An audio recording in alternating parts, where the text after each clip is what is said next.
मन घट में इसी को जीतना कठिना, पढ़ो तुम इसी के पीछे और सब ही जतन तजन।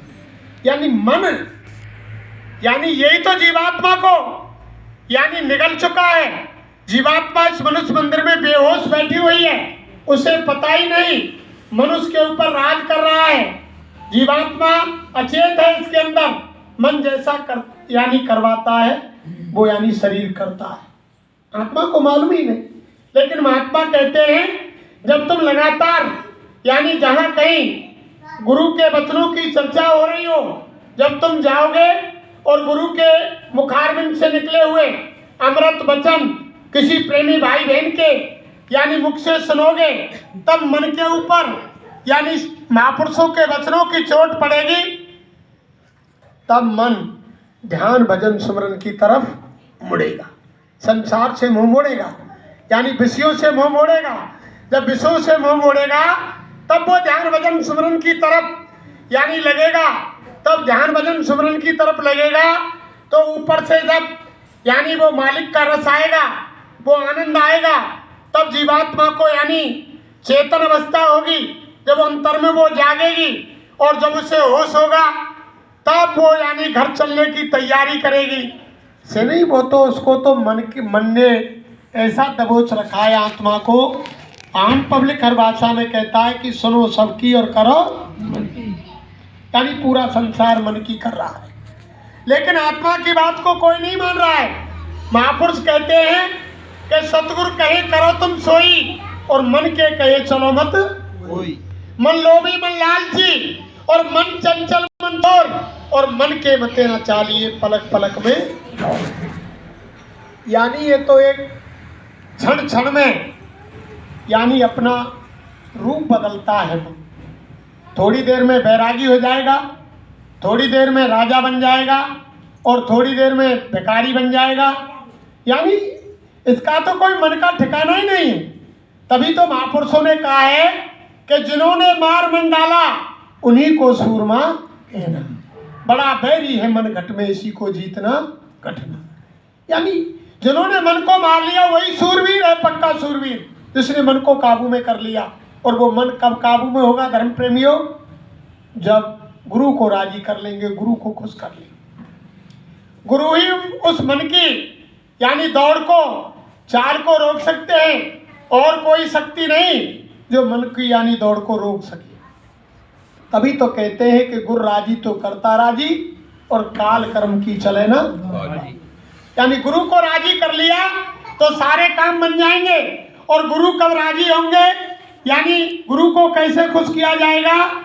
जैसे एक बेटा अपने बाप के यानी आदेश का, आज्ञा का पालन करता है, वो यानी पितृभक्त कहलाता है। जो अपनी माता की आज्ञा का पालन करता है वो मातृभक्त कहलाता है। जो अपनी पत्नी की आज्ञा का पालन करता है वो नारी भक्त कहलाता है।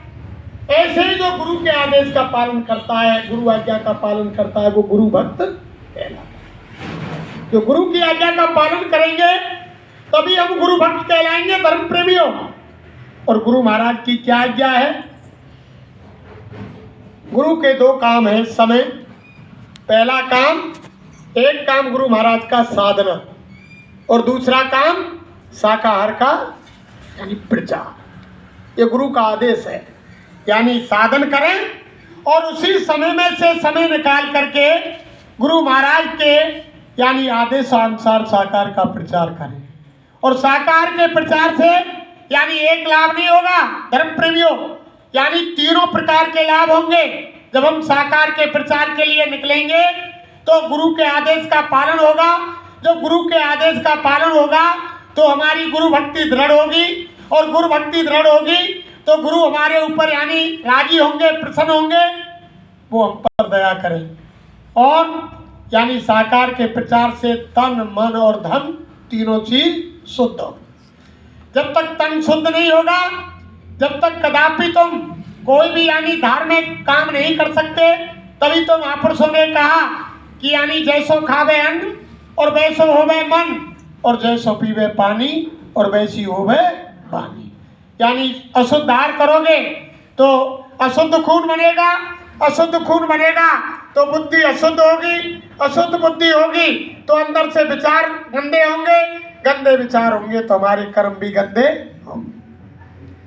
शुद्ध भोजन करेंगे तो शरीर में शुद्ध खून बनेगा, शुद्ध खून बनेगा तो बुद्धि शुद्ध होगी, बुद्धि शुद्ध होगी तो विचार शुद्ध होंगे और विचार शुद्ध होंगे तो हमारे कर्म शुद्ध। इसलिए जब हम प्रचार में निकलेंगे और सेवा का काम गुरु आदेश से करेंगे तो हमारे यानी शरीर के अंग जिन जिन अंगों से हमने यानी जन्म जन्मांतरों से अच्छे बुरे कर्म किए उनकी शुद्धि यानी सेवा से होगी।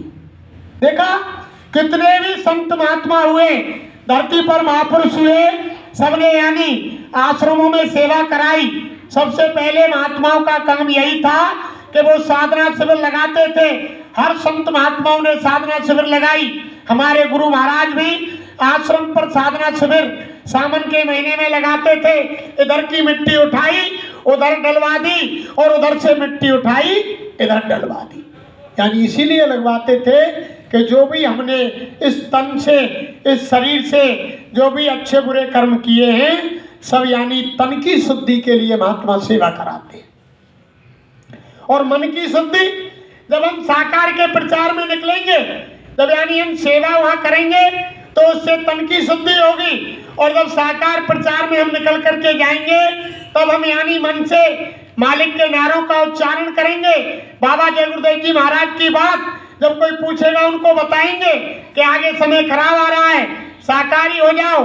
अगर आपने मांस मछली अंडे शराब का सेवन नहीं छोड़ा तो वो कुदरत माँ नाराज खड़ी हुई है और वो हमारे कार्यकलापों से यानी वो सख्त नाराज है और वो सजा देना चाहती है, वो तैयार खड़ी हुई है। जब हम हमारी वाणी से उनको बताएंगे तो यानी तन सेवा से शुद्ध और मन यानी सेवा से शुद्ध।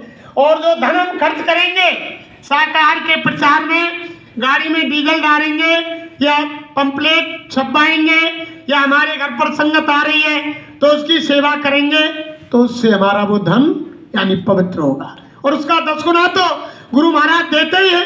ये तो गुरु महाराज ने कह दिया कि जो भी तुम अच्छा बुरा करोगे उसका तुमको 10 गुना मिलेगा।